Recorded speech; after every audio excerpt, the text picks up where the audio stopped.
হযরত শাফি রহমাতুল্লাহ আলাইহি যিনি বিখ্যাত ইমাম, তিনি বড় ইমাম সম্পর্কে এমন কথা বলে গেছেন চিরকালের জন্য আরবি সাহিত্যে রয়ে গেছে। আপনাকে বড় বলে সেই বড় নয়, লোকে যাকে বড় বলে সেই বড় হয়। আমি আমার ইমামকে বড় বলবই, কিন্তু আমার ইমামকে বলছেন একজন অন্য ইমাম এমন কথা বলে দিয়েছেন চিরকালের জন্য আরবি সাহিত্যের নিদর্শন হয়ে গিয়েছেন। আইদ লানা লুহমান আইদ যিকরা মুরমালিন লানা আন্না যিকরাহু হুয়াল মিসকু ইযা qarrartahu ইয়াতাযাওয়াউ। আমার সামনে বড় ইমাম নুমান ইবনে সাবিতের তাজকিরা করো, জিকির করো, বর্ণনা করো, আলোচনা করো, কারণ ওনার বর্ণনাটা এত ভালো, এত সুন্দর, সুগন্ধি, যত বর্ণনা করবে ততই ছড়াবে। আমার ইমাম সম্পর্কে তিনি লিখেছেন আবু হানিফা রহমাতুল্লাহ আলাইহি কে আবু হানিফা কেন বলা হয়? ওনাকে বলে তার একটা হানিফা নামী মেয়ে ছেলে ছিল, এই জন্য তাকে বলা হয় আবু হানিফা। ভুল কথা। তার একটাই ছেলে ছিল, তার নাম হলো হাম্মাদ। লাম ইয়াতরুক ওয়ালাদান ইল্লা যাকারান ওয়াহিদান হাম্মাদান। আবু হানিফা রাহমাতুল্লাহ আলাইহি একমাত্র পুত্র সন্তান হাম্মাদ ছিল। যদি তাই হতো আবু হাম্মাদ নাম হতো, কিন্তু আবু হানিফা বলা হচ্ছে। হানিফা মানে হলো মধ্যম পথ। মধ্যম পথ মানে হলো যার মধ্যে কোন রকমের বাড়াবাড়ি নেই, কোন রকমের ছাড়াছাড়ি নেই, বাড়াবাড়ি ছাড়াছাড়ি ছেড়ে সরাসরি চলেছে। রোজ যা আমরা পড়ি ইহদিনাস সিরাতাল মুস্তাকিম, এ আল্লাহ তুমি আমাদেরকে সরল পথে, সোজা পথে চালাও। সরল পথ, সোজা পথ মানে হলো যাতে কোন রকমের বাড়াবাড়িও হবে না, যাতে কোন রকমের ছাড়াছাড়িও হবে না, বরং সরাসরি চলবে। নির্ধারণ করে বলে দেওয়া হলো সিরাতাল্লাযিনা আনআমতা আলাইহিম, ওই পথে চালান যাতে আপনার লোক যাদের উপরে আপনি ইনাম করেছেন, তাদের পথে চালান যাদের উপরে আপনি দয়া করেছেন। এর মানে হলো আম্বিয়া, এর মানে হলো আউলিয়া, এর মানে হলো সাহাবা, এর মানে হলো তাবেঈন। এদের পথে আমাদেরকে চালান। ওই দুটো পথে চালাবেন না যারা বাড়াবাড়ি করেছে কিংবা ছাড়াছাড়ি করেছে। কারা বাড়াবাড়ি করেছে? সিরাতাল্লাযিনা আনআমতা আলাইহিম বলার পরে বলে দেয়া হলো গায়রিল মাগদুবি আলাইহিম ওয়ালাদ-দাল্লিন।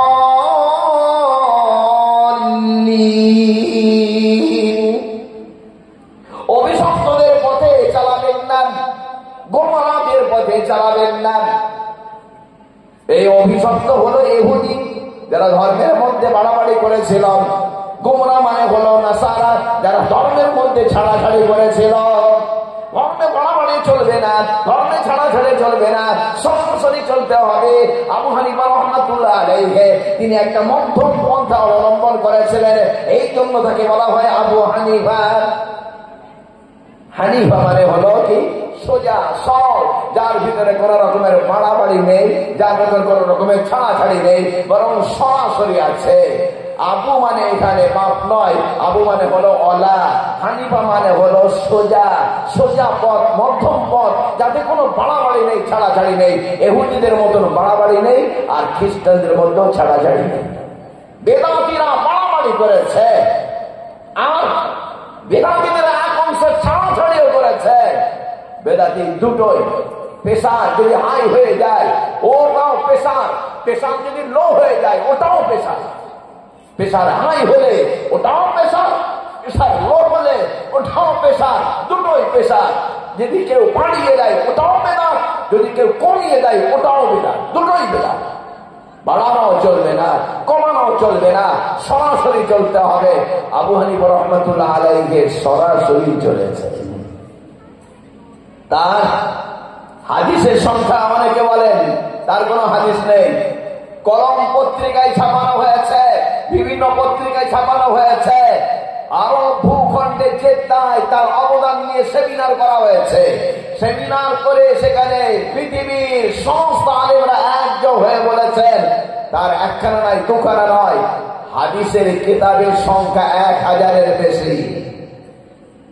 একটা হাদিসে নাম বলছি, তার সংখ্যাটাও বলছি। বুখারীতে হাদিস আছে 7,500, 4,000 হাদিস বারবার এসে এসে এসে 7,500 হয়েছে। আসলে হলো 4,000 হাদিস, বারবার আসার জন্য 7,500 হয়ে গিয়েছে। বুখারীর পরে আরো অন্যান্য হাদিসের সংখ্যা আরো কম, মুসলিমের সংখ্যা আরো কম, তিরমিজি আর নাসাই ইবনে মাজাহ এতে আরো হাদিস কম আছে।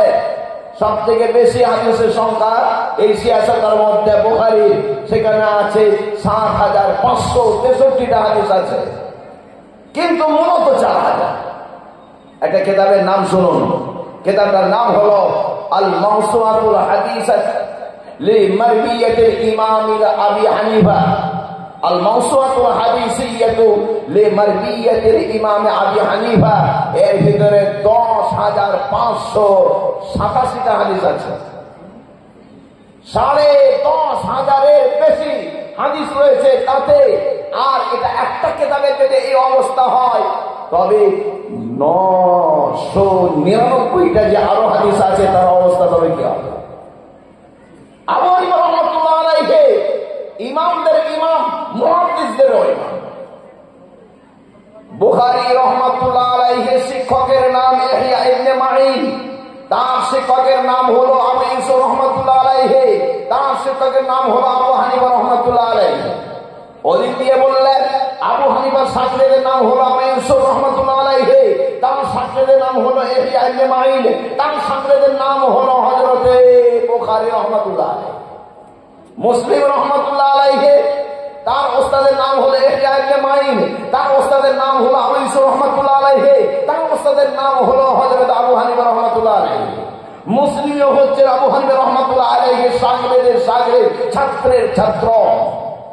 নাসাই তিনিও হচ্ছেন আবু হানিফা রাহমাতুল্লাহ আলাইহির ছাত্রের ছাত্র। তিরমিজি তিনিও হচ্ছেন আবু হানিফা রাহমাতুল্লাহ আলাইহির ছাত্রের ছাত্র। ইবনে মাজাহ তিনিও হচ্ছেন আবু হানিফা রাহমাতুল্লাহ আলাইহির ছাত্রের ছাত্র। আহমদ ইবনে হাম্বল যিনি একজন ইমাম, সরাসরি তিনি হচ্ছেন আবু হানিফা রাহমাতুল্লাহ আলাইহির ছাত্র। শাফি রাহমাতুল্লাহ আলাইহি তিনি হলেন আবু হানিফা রাহমাতুল্লাহ আলাইহির ছাত্র। মুহাম্মদ তার ছাত্র হলেন হযরতে শাফি রাহমাতুল্লাহ আলাইহি। তবে হাদিসের সংখ্যাও বেশি, সমস্ত মুহাদ্দিসের তিনি হলেন ওস্তাদ। তার সম্পর্কে একটা কথা আপনারা শুনেছেন, সেটা কি? আবু হানিফা রাহমাতুল্লাহ আলাইহি, তাকে আবু হানিফা বলার নামটা বললাম, হাদিসের কিতাব বললাম, তার শিক্ষকতাও বললাম, তার একটা আমলের কথা মনে পড়ে যায়। জীবনে তিনি 50 বার হজ করেছেন, বালেগ হওয়ার পর থেকে নিয়ে প্রত্যেক বছর হজ করেছেন। জীবনের শেষ হজের সময় যাবতীয় সম্পদকে, অর্ধেক সম্পদ নিজের ছেলে মেয়েদের জন্য রেখে দিলেন, পরিবারের জন্য রেখে দিয়েছেন। এরপরে আর বাকি সম্পদটা নিয়ে এসে কাবা শরীফে দান করে দিয়েছেন। কাবা শরীফে দান করার পরেতে উনি বললেন, আমাকে কাবা শরীফের ভিতরে নামাজ পড়তে অনুমোদন দিতে হবে। বাদশাহ তখন অনুমোদন দিয়ে দিলেন। সারা রাত ধরে পাহারা দেওয়া হল। কিতাবের ভিতরে লেখা আছে আজ পর্যন্ত, মুহাদ্দিসখানায় লেখা আছে আজ পর্যন্ত। কিতাবগুলোর নাম হলো খাজানা, কিতাবগুলোর নাম হলো তাজকিরাতুন নুমান, কিতাবগুলোর নাম হলো খয়রাতুল হিসান। এই সমস্ত কিতাবের ভিতরে একই ঘটনা লেখা আছে। ওখানে তখন আমরা পাহারা দিলাম, উনি কি করেন দেখব। আমার ইমামকে প্রথম তো তারা অনুমোদন দিল না। যখন দেখলো বিরাট বড় দাতা, বিরাট বড় আলেম, এরপরে তাকে দান করে তারপরে অনুমোদন নিয়ে ঢুকতে দেওয়া হয়েছে। সারা রাত ধরে দেখা হবে উনি কাবা শরীফের ভিতরে কি করেন। এশার নামাজ পড়ে কাবা শরীফের ভিতরে ঢুকে গিয়েছেন। ঢুকে গিয়ে 2 রাকাত নামাজ পড়তে আরম্ভ করেছেন। 2 রাকাত নামাজের মধ্যে প্রথম রাকাতে 15 পারা পড়ে দিয়েছেন। এরপরে আবার তৃতীয় রাকাতে সারা রাত ধরে 15 পারা পড়ে 15 2 রাকাতে 1 খতম কোরআন শরীফ পড়েছেন। সারা রাত ধরে আবার 2 রাকাতে কোরআন শরীফ পড়া, জীবনের যাবতীয় সম্পদ অর্ধেক পরিবারের জন্য, অর্ধেক আল্লাহর ঘরের জন্য। ফজরের একটু আগে 2 হাত তুলে আল্লাহর কাছে দোয়া করছে, আল্লাহ তুমি যে আমাকে এলেম দান করেছিলেন, এলেমের হককে আমি আল্লাহ আদায় করে দিয়েছি, কিন্তু আল্লাহ তোমার হককে আমি আদায় করতে পারিনি, তুমি আমাকে ক্ষমা করে দাও। আমলের হকটা আমি আদায় করতে পারিনি, এলেমের হকের জন্য আমলের ত্রুটিটা তুমি ক্ষমা করে দাও। খয়রাতুল হিকমতের ভিতরে লেখা আছে, আমরা তখন দেখলাম কালাম শরীফের কোণ থেকে আওয়াজ আসলো, গায়েবে আওয়াজ শুনে আমরা শুনলাম। আল্লাহ তাআলা বললেন, ও আবু হানিফা শোনো, আমি আল্লাহ তাআলা তোমাকে ক্ষমা করে দিলাম, শুধু তোমাকে ক্ষমা করলাম না, বরং তোমার পদ্ধতি অনুপাতে যারা চলবে কিয়ামত পর্যন্ত তাদেরকে ক্ষমা করে দিলাম। সুবহানাল্লাহ বিহামদিহি। আবু হানিফা রাহমাতুল্লাহ আলাইহির সংক্ষিপ্ত ইতিহাস বললাম, হাদিস সম্পর্কে কয়েকটি কথা বললাম, দোয়া সম্পর্কে কয়েকটি কথা আমি বলেছি। আল্লাহ তাআলা আমাদেরকে বোঝার তৌফিক দান করুন। সুন্নাত কাকে বলে, হাদিস কাকে বলে, কোনটা গ্রহণযোগ্য, কি অসুবিধে সেটাও একটু বুঝে দিতে হবে। আমার ধর্মকে অন্যান্য মানুষরাও চিনেছে, তারা পর্যন্ত আমার রাসূল সাল্লাল্লাহু আলাইহি সাল্লামকে সম্মান দিয়েছে। কলকি কোরআন খণ্ড নম্বর 2, সেখানে আমার রাসূল সাল্লাল্লাহু আলাইহি সাল্লামের নাম বলে দেওয়া হলো, দ্বিতীয় নামও বলে দেওয়া হলো, নামের ব্যাখ্যা বলে দেওয়া হলো, আব্বার নাম বলে দেওয়া হলো, মায়ের নাম বলে দেওয়া হলো, জন্মস্থান বলে দেওয়া হলো, জন্ম তারিখ বলে দেওয়া হলো, কখন তার খলিফা এটা বলে দেওয়া হলো, যুদ্ধকালীন পরিস্থিতি এটাও বলে দেওয়া হয়েছে, খাতনা করা থাকবে এটাও বলে দেওয়া হয়েছে, তার আজানটাও বলে দেওয়া হয়েছে, তার কলমা বলে দেওয়া হয়েছে, কয়েকটা কথা সেখানে উল্লেখ করে দেওয়া হয়েছে। যারা উল্লেখ করেছেন তাদের নাম সুশান্ত ভট্টাচার্য, তাদের নাম সুদর্শন ভট্টাচার্য, তাদের নাম বেদ প্রকাশ উপাধ্যায়, তাদের নাম স্বামী বিবেকানন্দ। তিনি লিখেছেন দি complete works of Swami Vivekananda. এর ভিতরে উল্লেখ করে দেওয়া হয়েছে, ওখানে দেখে নিতে পারেন পরিষ্কার ভাষায় তারা কি বলছেন। সম্ভালে বিষ্ণু যশস্ব গৃহে প্রাদুর্ভাবম, প্রধান পুরোহিতের ঘরে প্রধান ঋষির জন্মগ্রহণ। জায়গাটার নাম হলো সম্ভল। সম্ভল মানে কি? শান্তিনগর। কে বলেছে? তারাই বলছেন। অপর জায়গায় বর্ণনা করছেন সন্তলে বিষ্ণু যশস্ব গৃহে প্রাদুর্ভাবম। সন্ত মানে শান্তি, অল মানে জায়গা, সন্তলে মানে হলো শান্তির জায়গাতে তিনি আসছেন। তিনি এসেছেন মক্কায়, আমরা জানি মক্কায়, তো মক্কাটা বলেন, মক্কার আরেকটা নাম আছে, সেই দ্বিতীয় নামটা বলেছে। দ্বিতীয় নামটা কি? গুণগত নাম, বিধানগত নাম। আল কোরআন পারা নম্বর 30 সূরা 3 আয়াত নম্বর 3, ও হাজাল বালাদিল আমিন। হাজা মানে এই বালাদ মানে শহর, আমিন মানে শান্তি, আল বালাদিল আমিন মানে হলো শান্তি নগর। এটাকে ওনারা বলছেন সম্ভলে, ব্যাখ্যা করছেন সন্তলে। ইসলাম শান্তির, এই জন্য শান্তি নগরে তিনি আসছেন। ওই শান্তি নগরের কথাটাই তারা উল্লেখ করে দিয়েছেন। মক্কার কথা বলেন, কারণ মক্কার আরেকটা নাম আছে, সেটা হলো মক্কা। মক্কা বললে মক্কাওয়ালা বুঝবে না, মক্কা বললে মক্কাওয়ালা বুঝবে না, এই জন্য মক্কা মক্কা দুটোকেই ছেড়ে দেওয়া হয়েছে। আল কোরআন পারা নম্বর 4 পৃষ্ঠা নম্বর 1,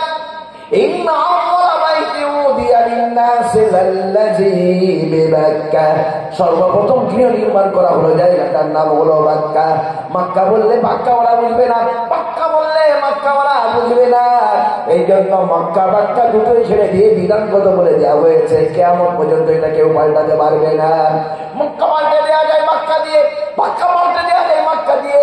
আল বালাদিল আমিন বিধানগত ব্যাপার, এটাকে কেউ পাল্টাতে পারবে না।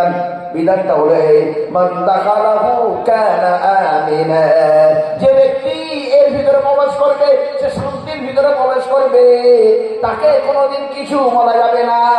তোমার পিতার খুনির সঙ্গে যদি দেখা হয়ে যায় হজ করতে গিয়ে, সেখানে তুমি প্রতিশোধ দিতে পারবে না। এর নাম হলো শান্তিনগর। মক্কাকে কেন বাক্যা বলা হয়েছে? বিধানগত জন্য তাকে শান্তিনগর বলা হলো। মক্কাকে বাক্য কেন বলা হলো? প্রশ্ন করেছে, উত্তর দিয়েছে।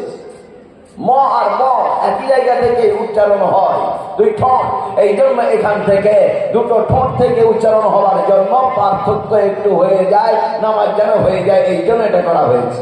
এই জন্যই দেখবেন ঈশ্বরচন্দ্র বিদ্যাসাগর তিনি লিখেছেন ম ফ ব ভ ম একই লাইনে। কেন?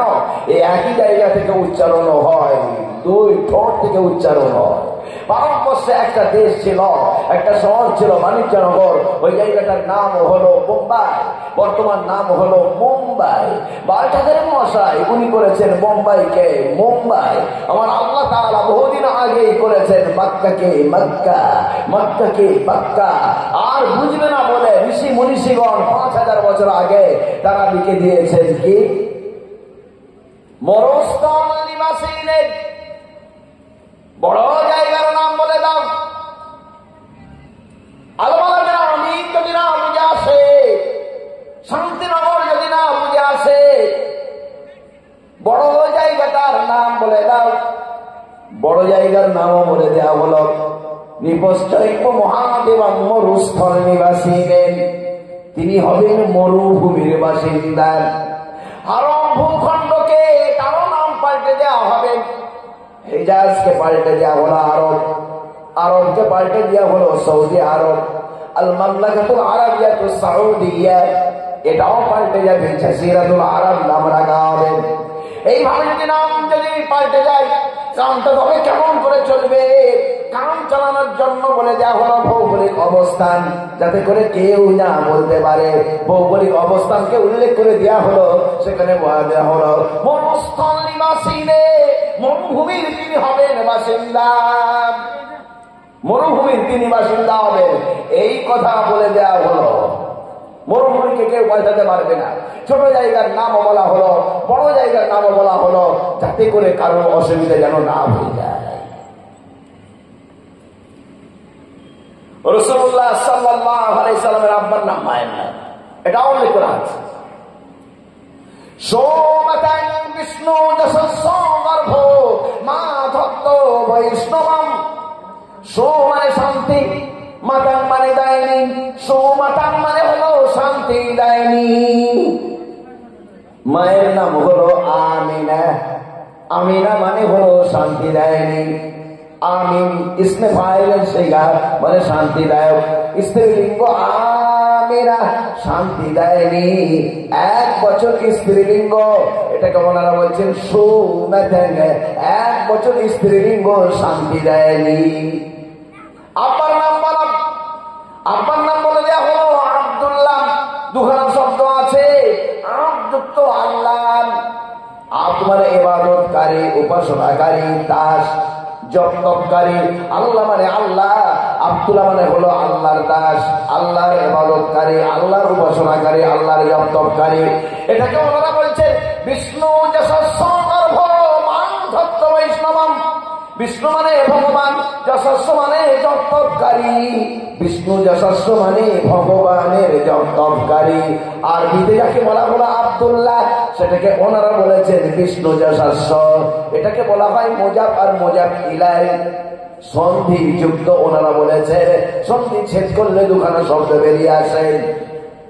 রাসূলুল্লাহ সাল্লাল্লাহু আলাইহি ওয়াসাল্লামের আব্বার নামও বলা হলো, মায়ের নামও বলা হলো, জন্মস্থানও বলেছি, জন্ম তারিখ জন্ম হবে। কিন্তু বিখ্যাত কথা 12ই রবিউল আউয়াল, এটাকে ওনারাও বলেছে। মতভেদের মধ্যে 9ই রবিউল আউয়াল, 12ই রবিউল আউয়াল, 8ই রবিউল আউয়াল, আরো অন্যান্য তারিখ বলা আছে। আল্লাহ তাআলা মতভেদ করে রেখে দিয়েছে, যাতে করে ওই দিনে কেউ বিরাট না করতে পারে। ওনারা এবারে তারিখ বলছেন, আমরা বলেছি 12ই রবিউল আউয়াল। ওনারা কিভাবে বলেছেন? ওনাদের ভাষা হলো মাধবে মাসি মাধবম। দা মানে 2, 10 মানে 10,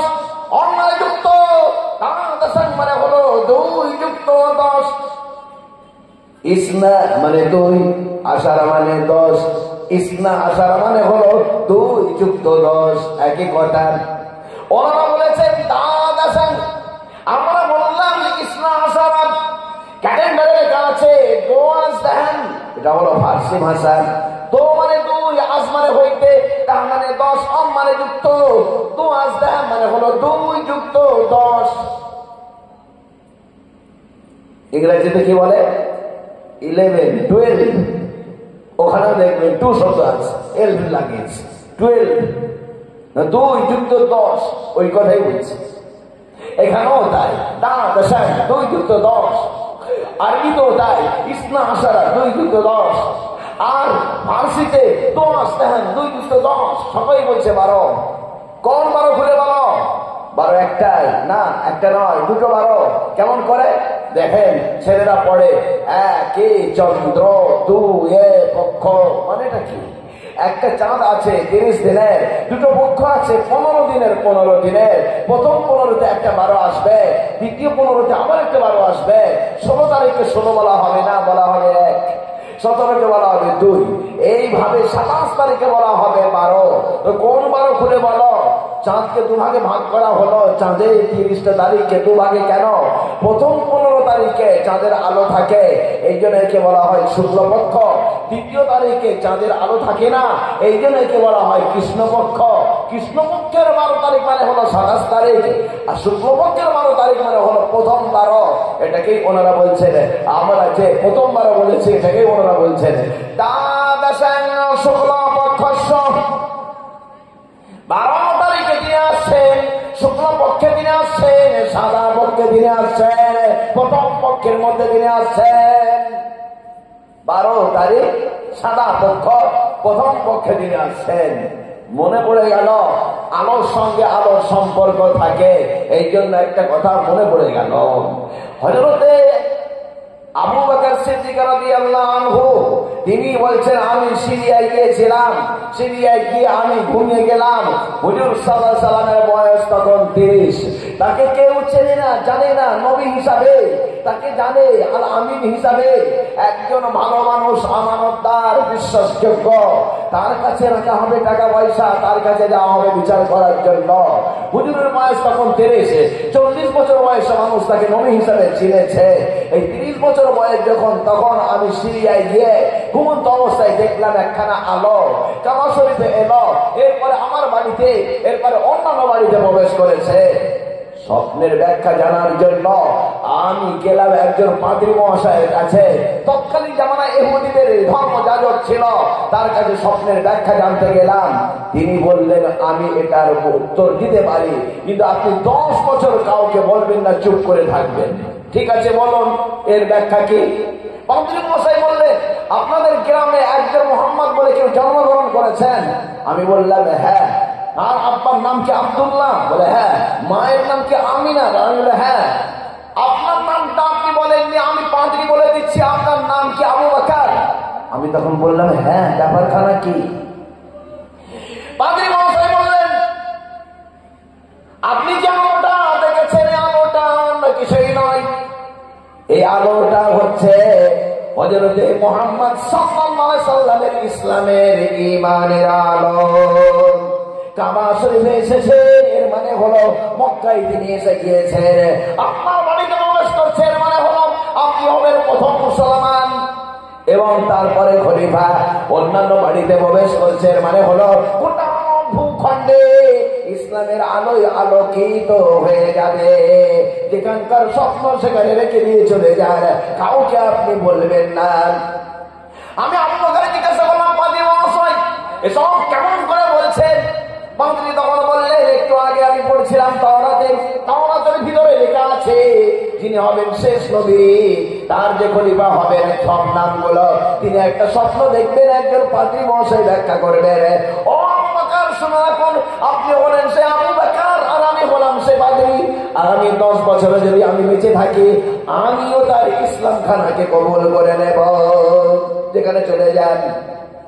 10 বছর অপেক্ষা করার পরে রাসূলুল্লাহ সাল্লাল্লাহু আলাইহি ওয়াসাল্লাম বললেন, আইয়ুহান নাস, হে মানব জাতি, কুলু লা ইলাহা ইল্লাল্লাহ, পড়ে নাও আল্লাহর কথা, আল্লাহ ব্যতীত কোনো উপাস্য নাই, মুহাম্মাদুর রাসূলুল্লাহ, আমি মুহাম্মদ সাল্লাল্লাহু আলাইহি ওয়াসাল্লাম আল্লাহর পাঠানো রাসূল। আবু জেহেল গালাগালি করল, আবু লাহাব বদদুয়া দিল। আমি আবু বকর হুজুরের কাছে ছুটে গিয়েছি, আমি বললাম হুজুর একটা কিছু কেরামতি করে দেখান, একটা মুজিজা করে দেখান, একটা অলৌকিক বস্তু কিছু করে দেখান, একটা মিরাকেল ঘটিয়ে দিন। হুজুর বললেন আগামীতে দেখানো হবে। আর দেখিয়ে দেওয়া হয়েছে। কোথায় দেখানো হয়েছে? তুমি তো গিয়েছিলে সিরিয়ায় 10 বছর পূর্বে, একটা স্বপ্ন দেখেছিলে, কাউকে বলো নাই। আজকে যদি আমি এটা বলে দিই তবে তোমার এবং আমার মধ্যে এটা কোনো মুজিজা হতে পারে কিনা? বাকি তো তবে বলে দিন। রাসূলুল্লাহ সাল্লাল্লাহু আলাইহি ওয়াসাল্লাম বললেন তুমি দেখলে একখানা আলো কাবা শরীফে, এরপরে তোমার বাড়িতে, এরপরে অন্যান্য বাড়িতে প্রবেশ করছে। পাদ্রী মহাশয় বলেছিলেন এই আলোটা অন্য কিছুই নয়, এই আলোটা হচ্ছে হযরত মুহাম্মদ মুস্তাফা সাল্লাল্লাহু আলাইহি ওয়াসাল্লামের ইসলামের ঈমানের আলো।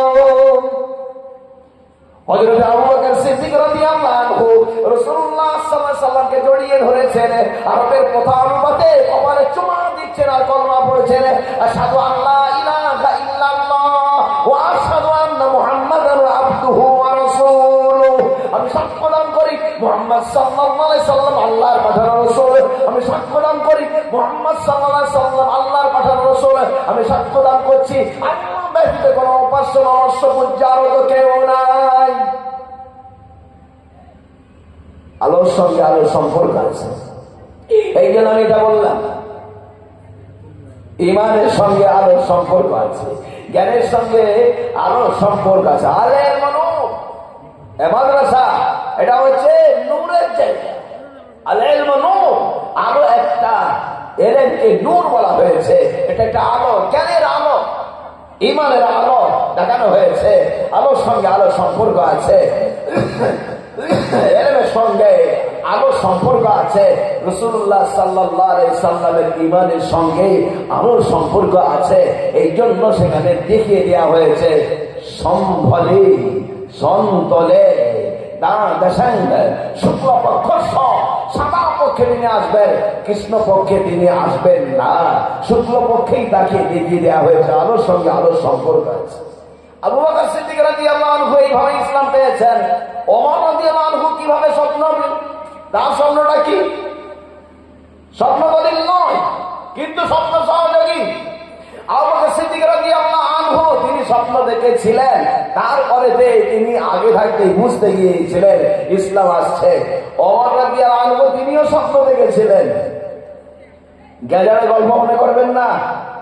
ওমর রাদিয়াল্লাহু আনহু ইসলাম ঘটনা আপনারা অনেক পড়েছেন, আমি ওগুলো বলবো না। আমি একটাই ছোট একটা কথা বলবো, একটা হাদিস বলবো, বুখারী শরীফের তা স্বপ্নের মাধ্যমে এই কথা লেখা আছে। বুখারী শরীফে যাবেন, ফিহরিস দেখবেন শুধুমাত্র বাবু ইসলামী ওমর রাদিয়াল্লাহু আনহু, হযরত ওমর রাদিয়াল্লাহু আনহুর ইসলাম গ্রহণের খবর। ওইখানে দেখবেন ওমর রাদিয়াল্লাহু আনহু উনি নিজে কি বলছেন ইসলাম সম্পর্কে, ইসলাম গ্রহণ সম্পর্কে উনি নিজে কি বলছেন। সহিহ হাদিস। ওমর রাদিয়াল্লাহু আনহু বলছেন ইসলামের আগে আমি পথ চলেছিলাম, মায়ের মন্দিরের দালানে ঘুমিয়েছিলাম। হঠাৎ করে আমি একদিন স্বপ্ন দেখলাম, একখানা মানুষ একটা বাছুর নিয়ে আসলো, বাছুরটাকে জবাই করলো, বলি দিল। লোক দেখার জন্য গোল হয়ে দাঁড়িয়ে গেল। বাছুরটা মরে যাওয়ার কথা, মরে তো গিয়েছে। বাছুরের পেট থেকে একখানা আওয়াজ আসলো, ইয়া জালিহ আমরুন নাজিহ রাজুলুন ফাসিহ ইয়াকুলু লা ইলাহা ইল্লাল্লাহ। হে বলি দাতা, শোনো মুক্তির কথা। বলছেন একজন কষ্টভাষী, আল্লাহ ব্যতীত কোনো উপাস্য নমস্য উচ্চ আরাধ্য কেউ নাই। মোরা বাছুরের পেট থেকে যদি আওয়াজ হয়, সকল মানুষ তখন ভয়েতে পালিয়েছেন। এখনই হয়তো কিছু আমাদের করে দেবেন, গোল হয়ে যারা দাঁড়িয়ে মজা দেখছিল তারা তখন ছুটে পালিয়ে গিয়েছেন। আমি তখন সাহস করে একাই দাঁড়িয়ে রইলাম। আমি বললাম আমি পালাবো না, বরং আমি দেখবো আওয়াজটা কোথা থেকে আসছে। আওয়াজটা আমি শুনতে পাচ্ছি, ইয়া জানি হে বলি দাদা আমরুন নাজি, শোনো মুক্তির কথা। রজুন ফাসি বলছে একজন কষ্টবাসী, ইয়াকুলু লা ইলাহা ইল্লাল্লাহ, তার আল্লাহ ব্যতীত কোনো উপাস্য রহস্য পূজার তো কেউ নাই। আমরা ঘুমন্ত ঘুমকে ভাঙার জন্য অ্যালার্ম রাখি, একবার খটখটিয়ে যদি চলে যায়, দ্বিতীয়বার আবার ঘুমখানা ভেঙে যায়। ওই রকম বারবার যখন কানে বাজলো, ঘুমখানা ভেঙে গেল। ভাঙার পরে তো আমি দেখলাম মায়ের মন্দিরের দালানে শুয়ে আছি।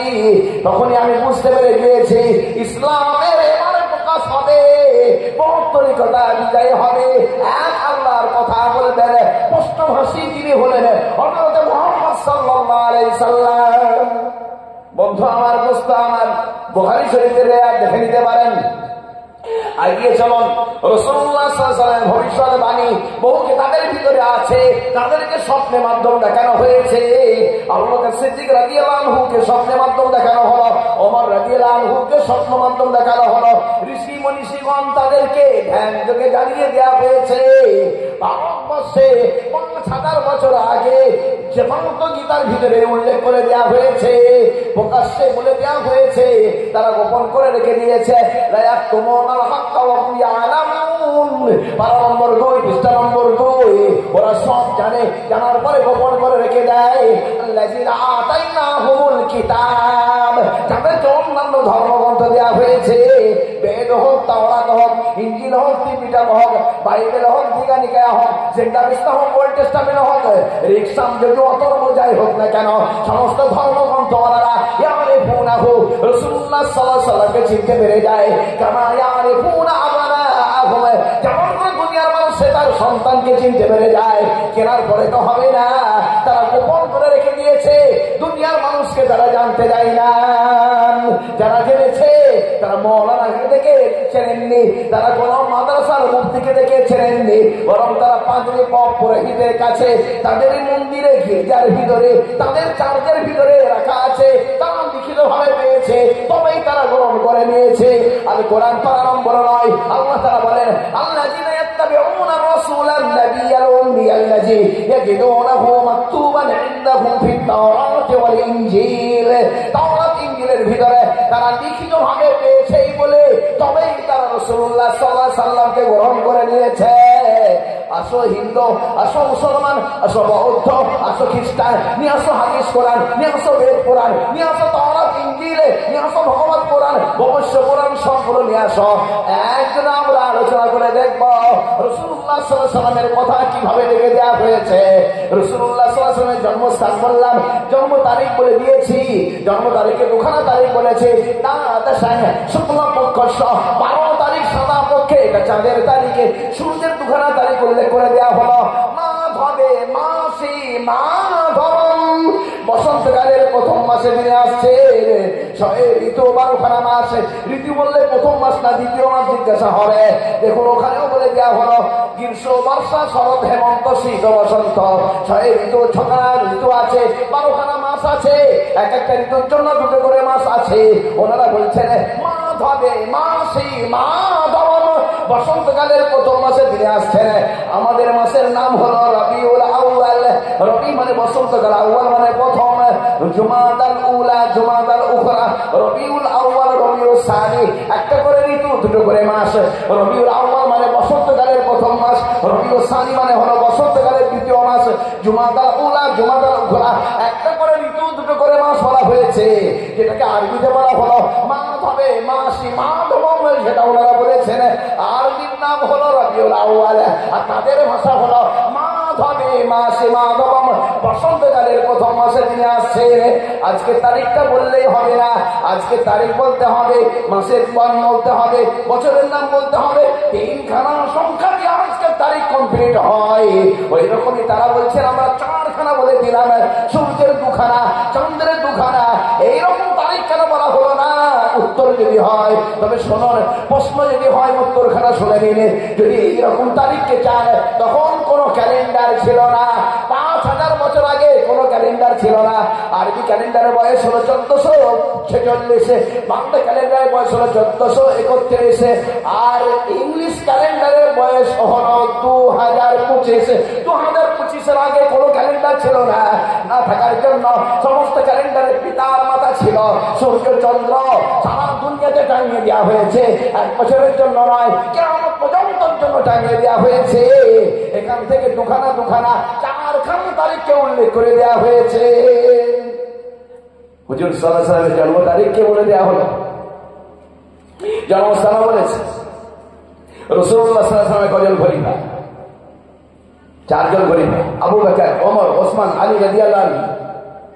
রাসূলুল্লাহর চারিয়ার নাম তাদের শোনুন, আবু বকর, ওমর, ওসমান, আলী, 4 জন।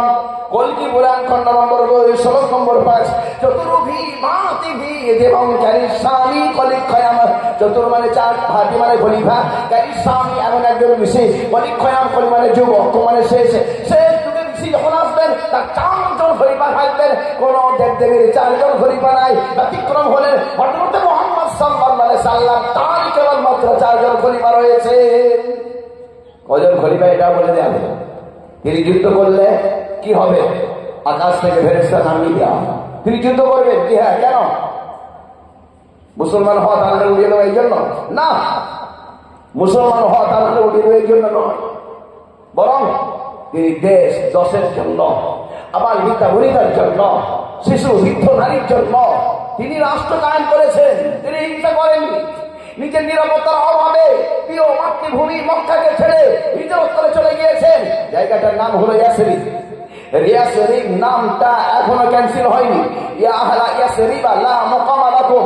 ইয়াসরিব থেকে উনি পাল্টে দিলেন, বললেন কি মদিনা। মদিনা মানে হলো নগর, মাদানী মানে হলো নাগরিক। হুজুর বললেন আসো, সকল ধর্মের মানুষকে নাগরিকতা দেওয়া হবে, কারণ নাগরিকতা কেড়ে নেওয়া হবে না, এনআরসি করে কাউকে বের করে দেওয়া হবে না। হযরত মুহাম্মদ সাল্লাল্লাহু আলাইহি ওয়াসাল্লাম সকলকে নাগরিকতা দিয়েছেন, এনআরসি করেননি। আসো ইহুদি, তুমিও মাদানী, তুমিও নাগরিক, তুমিও মদিনাবাসী। ইসলামী, তুমি আসো, তুমিও মাদানী, তুমিও মদিনাবাসী, তুমিও নাগরিক। মাদানী মানে হলো নাগরিক, মদিনা মানে হলো নগর। যারা তোমরা দেব দেবীর পূজা করো, তোমরা আসো, তোমরা এখানে দেশে থাকতে পারবে, তোমরা পূজাপাঠ করবে, তোমরা তোমাদের যেমন পূজাপাঠ হয় পূজাপাঠ করবে, তোমাকে নাগরিকতা দেওয়া হবে। সর্বপ্রথম যিনি গণতন্ত্র রাষ্ট্র কায়েম করেছেন তার নাম হলো হযরত মুহাম্মদ সাল্লাল্লাহু আলাইহি ওয়াসাল্লাম। আপনাকে বড় বলে সেই বড় নয়, লোকে দেখে বড় বলে সেই বড় হয়। এনসাইক্লোপিডিয়া ব্রিটানিকা সেখানে লিখে দেওয়া আছে ইউরোপের ইতিহাস সারা পৃথিবীতে পড়ানো হয়। চার্টার অফ দ্য মদিনা ওখানে উল্লেখ করে দেওয়া হয়েছে। চার্টার অফ দ্য মদিনার ভিতরে বলে দেওয়া হয়েছে সারা পৃথিবীতে সর্বপ্রথম গণতন্ত্র রাষ্ট্র যিনি কায়েম করেছেন তিনি হলেন হযরত মুহাম্মদ মুস্তাফা সাল্লাল্লাহু আলাইহি সাল্লাম। বলুন সুবহানাল্লাহ। আপনাকে বড় বলে সেই বড় নয়, লোকেদেরকে বড় বলে সেই বড় হয়। আমার রাসূল সাল্লাল্লাহু আলাইহি সাল্লাম পৃথিবীতে সর্বপ্রথম সভ্যতা গণতন্ত্রতা কায়েম করে গণতন্ত্র রাষ্ট্র কায়েম করেছেন। ওই রাষ্ট্রটার নাম হলো মদিনা। মদিনা মানে হলো রাষ্ট্র, নগর, আর মাদানী মানে হলো নাগরিক। 4 ধর্মের মানুষকে এনে তিনি নগর কায়েম করেছেন। তিনি বলেছেন যে যা ধর্ম পালন করবে, লা ইকরাহা ফিদ্দীন, কোরআনে বলে দেওয়া হয়েছে কারো ধর্মের উপরে আঘাত করা হবে না। লাকুম দীনুকুম ওয়ালিয়া দীন, তুমি তোমার ধর্ম করবে, আমি আমার ধর্ম করব। কিন্তু আমরা দেশ রক্ষা করার জন্য আমাদের ধর্মের পরিচয় হবে না। আমি মুসলমান, তুমি হিন্দু, এটা হবে না। আমরা সকলে ভারতীয়। আমাদের ভারতের উপরে আক্রমণ করলে আমাদের নারী শিশু বৃদ্ধকে বাঁচানোর জন্য আমরা তখন রুখে দাঁড়াবো।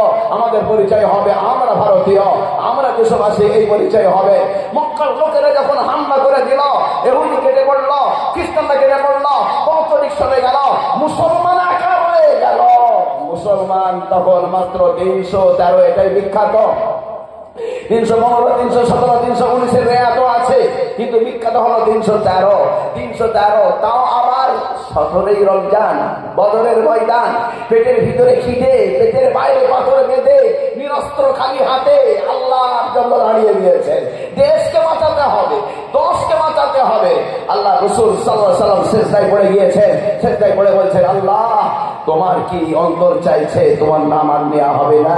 আলাম তুবাদ, হে আল্লাহ তাআলা তুমি কি এটাই চাইছো তোমার আর ইবাদত হবে না? এটাই কি তুমি চাইছো নাকি আর তোমার নাম নেওয়া হবে না? কারণ আমি হলাম শেষ নবী। আজকে যদি আমি শহীদ হয়ে যাই, আগামীকাল তবে কে প্রচার করবে ইসলামের? কে তবে তবলিগ করবে? কে জনতা করবে? কে মুক্ত চালাবে? কে মাদ্রাসা চালাবে? তবে কি এটাই চাইছো নাকি তোমার আর ইবাদত আর হবে না বিলাল জমিনে? আমি শেষ নবী।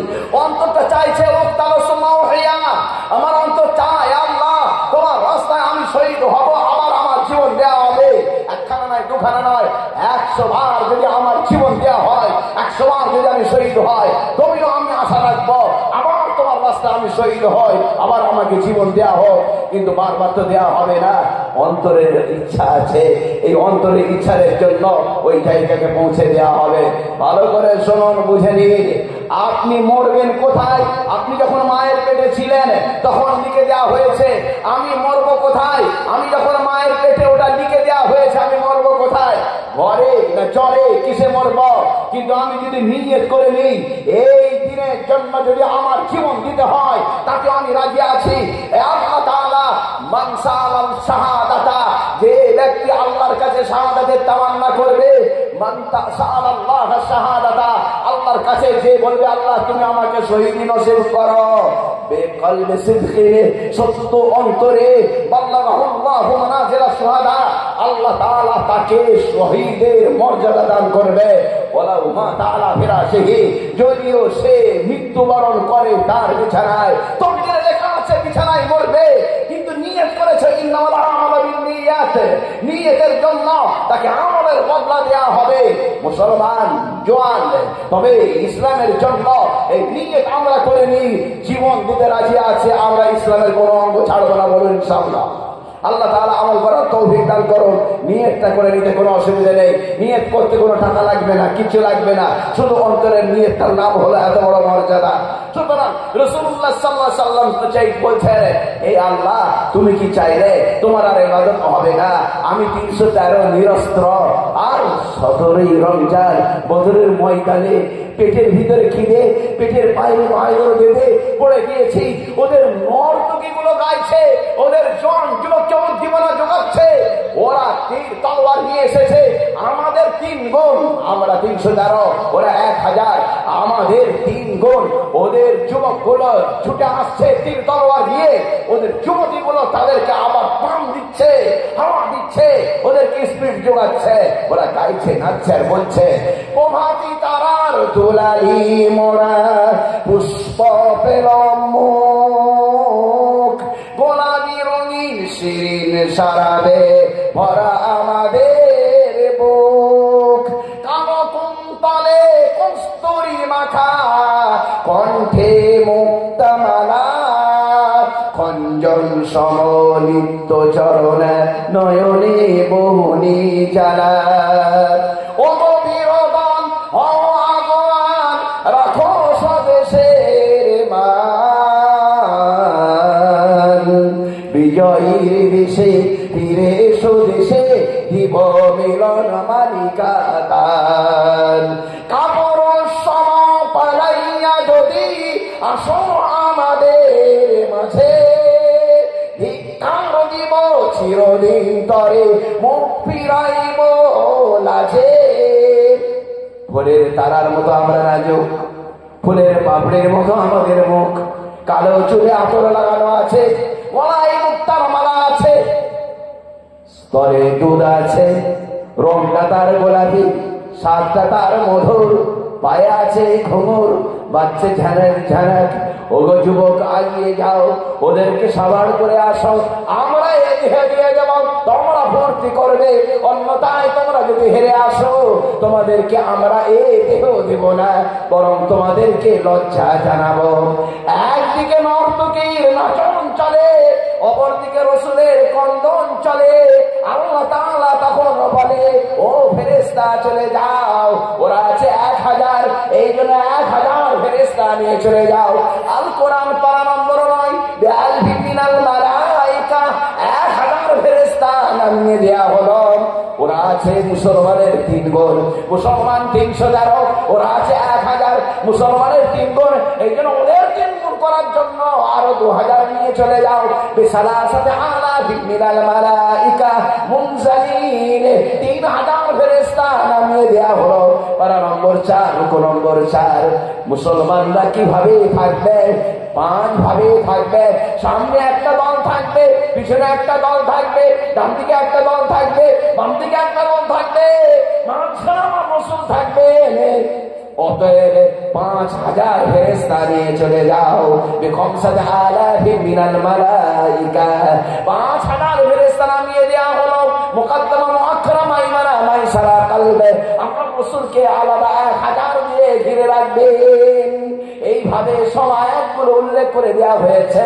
ওনারা বলছেন কল্কি পুরাণ খণ্ড নম্বর 2 শ্লোক নম্বর 7, জানত জীবন ভূভঙ্গ দেবা সহস্র অবতরণে রতা, তিনি যখন যুদ্ধ করবেন আকাশ থেকে 1000 ফেরেশতা নামিয়ে দেওয়া হবে। ওটা ওনাদের ভাষা, এটা আমাদের ভাষা। আসো হিন্দু, আসো মুসলমান, নিয়ে আসো কোরআন, নিয়ে আসো কোরআন, ও এটা মিলিয়ে নিন, একই কথা লেখা আছে, ভালো করে বুঝে নিন। ওয়ালাকাদ নাসারাকুমুল্লাহু বিবাদার, বদরের ময়দানে আল্লাহ তাআলা তোমাদের সাহায্য করলেন। আমাদের কিতাবে আছে বাদার, তাদের কিতাবে আছে জাত জুবং ভুবং, যুদ্ধক্ষেত্রে ভূপৃষ্ঠে। আমাদের কিতাবে আছে আলাপ মানে হাজারো, তাদের কিতাবে আছে সহস্র মানে হাজারো। আমাদের কিতাবে আছে মালাইকা মানে ফেরেশতা, তাদের কিতাবে আছে দিবান মানে হলো ফেরেশতা। আমাদের কিতাবে আছে মুনজালিন নামিয়ে দেওয়া হচ্ছিল, তাদের কিতাবে আছে অবতরণে রতা নামিয়ে দেওয়া হচ্ছিল। বলুন এবারে কোরআন মিলে গেল, কোরআন মিলে গেল, খণ্ড মিলে গেল, তারা মিলে গেল, সব মিলে গেল, আয়াত মিলে গেল, শব্দ মিলে গেল, লোক মিলে গেল, সব যদি মিলে যায় তবে কেন হিন্দু মুসলমান কেন মেলে না? আসো হিন্দু, আসো মুসলমান, আসো বৌদ্ধ খ্রিস্টান, এক হয়ে যাও। দেশের জন্য এক, মানবতার জন্য এক, এই দেশকে দুনিয়াকে রক্ষা করার জন্য আমরা হবো এক। কারোর সঙ্গে হিংসা